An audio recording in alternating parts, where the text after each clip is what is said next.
परभनी परभनी महानगरपालिका के नवनिर्वाचित महापौर और उप महापौर ने संभाला पदभार।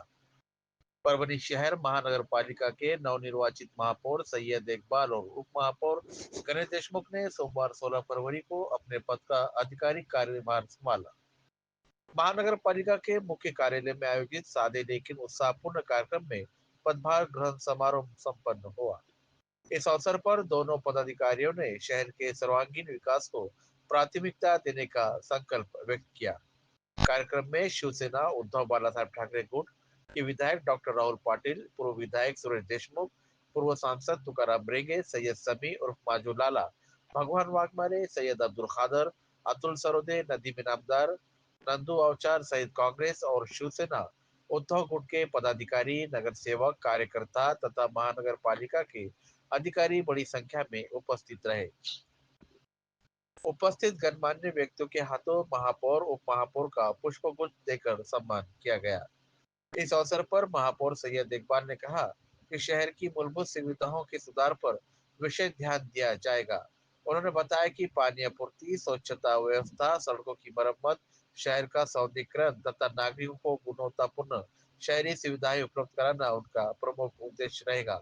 उप महापौर गणेश देशमुख ने भी शहर के विकास के लिए सभी दलों का साथ लेकर कार्य करने की भूमिका स्पष्ट की। राष्ट्र से प्रेम करने वाले शिव सैनिक को महापौर पद का अवसर, विधायक डॉक्टर राहुल पाटिल। परभनी विधायक डॉक्टर राहुल पाटिल ने कहा कि राष्ट्र से प्रेम करने वाले शिव सैनिक को महापौर पद का अवसर दिया गया है, इसलिए किसी को आपत्ति करने का कारण नहीं होना चाहिए। उन्होंने कहा कि हिंदू हृदय सम्राट बाला साहेब ठाकरे की शिवसेना ने कभी भी जात पात की राजनीति नहीं की। इस देश को मानने वाला प्रत्येक समाज का नागरिक हमारा है। इसी भावना के तहत शहर में सामाजिक सौहार्द बनाए रखने के उद्देश्य से शिवसेना ने सैयद इकबाल को महापौर पद का अवसर दिया। उन्होंने यह भी आश्वासन दिया कि अगले 2.5 वर्षों में हिंदू समाज के किसी योग्य नगर सेवक को महापौर पद का अवसर दिया जाएगा। डॉक्टर पाटिल ने आगे कहा कि मुस्लिम समाज के व्यक्ति को महापौर बनाए जाने से कुछ लोगों में असंतोष पैदा हुआ है और राज्य भर में अनावश्यक चर्चा की जा रही है। उन्होंने स्पष्ट किया कि जो राष्ट्र से प्रेम करता है वही सच्चा राष्ट्रभक्त है। उच्च शिक्षित और समर्पित सैयद इकबाल को इसी भावना से ये जिम्मेदारी दी गई है। उन्होंने अपील की है कि इस निर्णय पर किसी प्रकार की राजनीति न की जाए और सामाजिक सौहार्द बनाए रखा जाए। किस तरह की प्रतिक्रिया दी है, आइए जानते हैं। महापौर आणि उपमहापौर आज ऐतिहासिकरित्याने परभणी महानगरपालिकेवर आमची सत्ता स्थापन झालेली आहे। गेल्या 8 दिवसापासून तुम्हाला माहिती प्रत्येक ठिकाणी बॅनर न्यूज संपूर्ण राज्यामध्ये देशामध्ये झालेली आहे। अनेक कारणं असतील, त्यामध्ये बऱ्याच लोकांचं पोट दुखत होतं की मुस्लिम समाजाच्या व्यक्तीला तुम्ही कसं काय महापौर केलं। अरे मुस्लिम समाजाचे लोक काही देशात राहत नाहीत का? काही मतदान करत नाहीत का? संविधानिक अधिकार त्यांना नाही का? आणि तुम्ही केलं तर ठीक आणि आम्ही केलं तर वाईट का?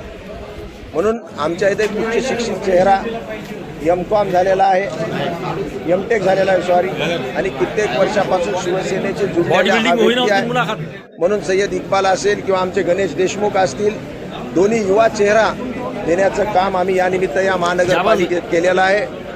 म्हणून जरी कोणाचं पोट दुखत असलं तरी सर्व समाजाला न्याय देण्याचं काम शिवसेनेनं आजपर्यंत केलेलं आहे। वंदनीय बाळासाहेब ठाकरेच्या काळामध्ये सुद्धा मुस्लिम मिनिस्टर झालेले आहेत आपल्या इथे, साबीर शेख म्हणून क्रीडा मंत्री झालेले आहेत, आणि जे राष्ट्रवादी मुस्लिम आहेत ते आमच्या बरोबर आहेत, जे राष्ट्रावर प्रेम करणारे मुस्लिम आहेत ते शिवसेनेबरोबर आहेत।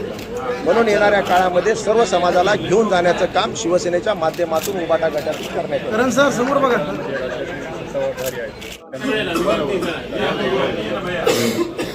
निधी दिला नाही तर उदाहरण जर बघितलं तर आपण नाट्यगृहाचा कशा पद्धतीने आता महापालिकेसाठी तुम्ही विधान अनेक अडचणी असतील। तुम्ही पाहिलं असेल की महापालिका आता डिफिसिटमध्ये आहे, जवळपास 4 कोटी रुपये मायनसमध्ये महानगरपालिका आहे, पण आम्ही तळागाळात काम करणारे लोक आहेत। या काही मागच्या सरकारमध्ये काही चुका झाल्या असतील ते निश्चित सुधारल्या जातील।